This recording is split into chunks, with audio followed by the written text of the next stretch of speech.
Bom dia, nono ano, tudo bem com vocês? Hoje é terça-feira, dia 24, né, de novembro, quase no finalzinho já das provas e do bimestre, né? Ontem vocês fizeram a avaliação bimestral de português do quarto bimestre, tá? Então eu quero agora com vocês fazer um comentário das questões e depois, se tiver alguma dúvida, vocês entram em contato comigo, tá? Então vamos explicar todas as questões e tenho certeza que vocês tiraram uma nota excelente, tá? A prova começava com um texto. Por que salivamos diante de uma comida apestosa? A visão do prato e seu cheiro estimula o cérebro, que aciona as glândulas produtoras de saliva. Isso acontece porque o organismo já está se preparando antecipadamente para a digestão. A visão do prato e seu cheiro estimulam o cérebro, que por sua vez aciona as glândulas produtoras de saliva, secreção que tem a função de ajudar o aparelho digestivo a decompor a comida ingerida. Essa reação é um exemplo de reflexo condicionado, descoberto pelo fisiologista russo Ivan Pavlov, de 1849 a 1936, em um experimento clássico.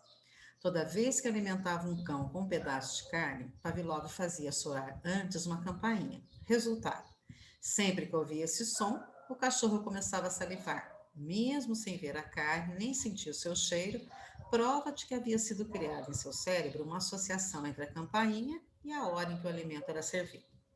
O curioso é que a quantidade de salivação varia de acordo com o estado motivacional da pessoa. Um indivíduo faminto tende a salivar muito mais diante de um prato de comida do que alguém com menos fome, afirma a fisiologista Sara Chamar Lagnado, da Universidade de São Paulo, USP. Então, fonte, né? Esse texto foi retirado da revista Abril, superabril.com, que nós podemos encontrar nesse site aqui. Aí a primeira perguntinha fala assim: de acordo com o texto, salivamos diante de um alimento saboroso, por quê? Então, de acordo com o texto, por que que a gente fica salivando quando você vê um prato apetitoso? Por quê?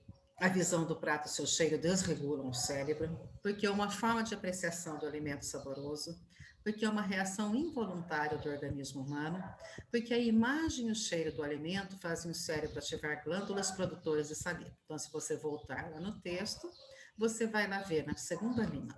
A visão do prato e seu cheiro estimulam o cérebro, que aciona as glândulas produtoras de saliva. Então, para o exercício 1, a resposta é D de dado, tá? 2. Sobre a linguagem utilizada no texto, é correto afirmar. Então, esse texto, qual é o tipo de linguagem dele? Esse texto apresenta uma linguagem rebuscada, marcada por palavras de difícil compreensão do leitor? Esse texto apresenta uma linguagem regional, marcada por palavras típicas de certas regiões do país? É notória a presença de termos técnicos da área da biologia? E contém palavras e expressões exageradamente da linguagem científica. Então, pessoal, ele não tem uma linguagem rebuscada, não é uma linguagem regional e também não houve exagero no uso da linguagem científica, ou seja, esse texto não é cheio de palavras difíceis, né, típicas aí de um texto puramente científico. Então, a resposta da 2 é a letrinha C. É notória a presença de termos técnicos na área da biologia, ou seja, alguns termos técnicos foram usados para que se pudesse explicar esse fenômeno da salivação quando a pessoa vê um prato apetitoso. 3. No fragmento, um indivíduo faminto tende a salivar muito mais diante de um prato de comida do que alguém comendo só, afirma a fisiologista Sara Chamala Aguinaldo, da Universidade de São Paulo, USP.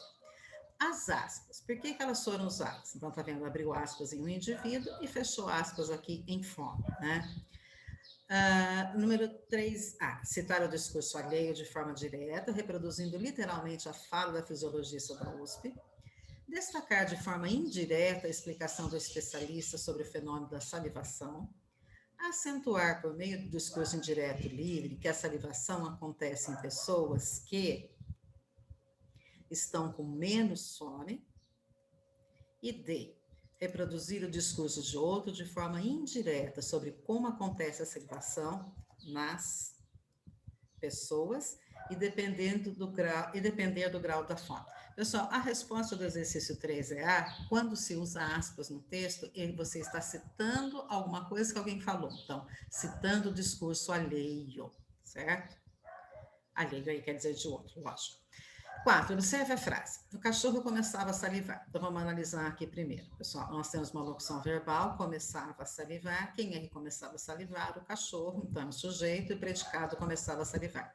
O exercício pede a alternativa incorreta, a alternativa errada. O sujeito é o cachorro? Sim, essa está certa. O verbo é intransitivo? Sim, o verbo é intransitivo. Por quê? Porque começava a salivar, salivar aqui é o verbo principal, ele não precisa de um complemento depois dele, tá? O predicado é, começava a salivar? Sim, o predicado é. Então, se você tirar o sujeito, o que sobrou aqui é o predicado. Salivar é um substantivo? Não, salivar é um verbo, tá? Então, exercício 4, a letra D, porque está pedindo a incorreta. 5. Ainda sobre a fala da fisiologista Sara Chamala Guinado, na Universidade de São Paulo, no último parágrafo, é correto afirmar. Então, lá no último parágrafo, ela faz essa afirmação aqui, né? Um indivíduo faminto tende a salivar muito mais diante de um prato de comida do que alguém com menos fome, certo? Então, é correto afirmar que trata-se de uma informação desnecessária, pois o texto em si já está esclarecedor. Trata-se de uma citação de uma fonte confiável, já que a citada é uma especialista no assunto. Consiste no relato de um pequeno fato real. É um argumento que contradiz o que vinha sendo explicado no texto. Exercício 5, pessoal, letra B. É uma fonte confiável. A fisiologista Sara é uma especialista no assunto, tá? As outras todas estão incorretas. 6. Essa reação é um exemplo do reflexo condicionado descoberto pelo fisiologista russo Ivan Pavlov, de 1849 a 1936, em um experimento clássico. A expressão em destaque, ou seja, essa reação, refere-se lá dentro do texto àquilo. Então, o que é lá dentro do texto essa expressão, essa reação? Toda vez que alimentava um cão com um pedaço de carne, Pavlov fazia soar antes uma campainha. Sempre que ouvia esse som, o cachorro começava a salivar. O curioso é que a quantidade de salivação varia de acordo com o estado emocional da pessoa. A visão do prato e seu cheiro estimulam o cérebro, que isso, por sua vez, aciona as glândulas produtoras de saliva, tá? Então, essa reação, qual reação que é? A letra D. A visão do prato e seu cheiro estimulam as glândulas produtoras de saliva, certo? 7. Observe o seguinte trecho. Isso acontece porque o organismo já está se preparando antecipadamente para a digestão. A palavra em destaque pode ser substituída sem alterar o sentido original do texto por. Então, qual outra palavra eu posso colocar aqui no lugar do porquê? Então, isso acontece sendo assim, isso acontece porém, ou isso acontece pois. 7D, né, pessoal? Muito fácil esse exercício. O porquê aqui pode muito bem ser substituído pela palavrinha pois. 8. O texto em estudo pertence ao gênero artigo acadêmico. Pode-se concluir que a função do texto lido é. Então, para que serve um texto do gênero artigo acadêmico? Para explicar o motivo pelo qual salivamos quando estamos na frente de um prato de comida apetitosa, para instruir sobre as diferentes maneiras de saborear um prato apetitoso, para narrar acontecimentos próprios de quem está sempre com fome, ou para apresentar como ocorre a digestão das pessoas. Fica bem claro aqui que o exercício é a letrinha A, né? Então, um texto, um gênero acadêmico, né, o artigo acadêmico, ele vai explicar alguma coisa, no qual aqui, por que nós salivamos quando estamos na frente, né, quando estamos perto de um prato, uma comida apetitosa. Observe o título.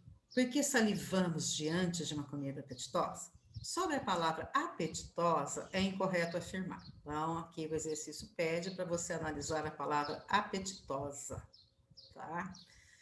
Na palavra apetitosa, o sufixo oso tem o sentido de que há em alguma coisa, transformando, vou continuar aqui, transformando assim o substantivo em adjetivo. Então, vamos ver. 9b, a palavra apetitosa tem o mesmo sufixo da palavra bondosa. Então, apetitosa e bondosa têm o mesmo sufixo? Então, vamos lá.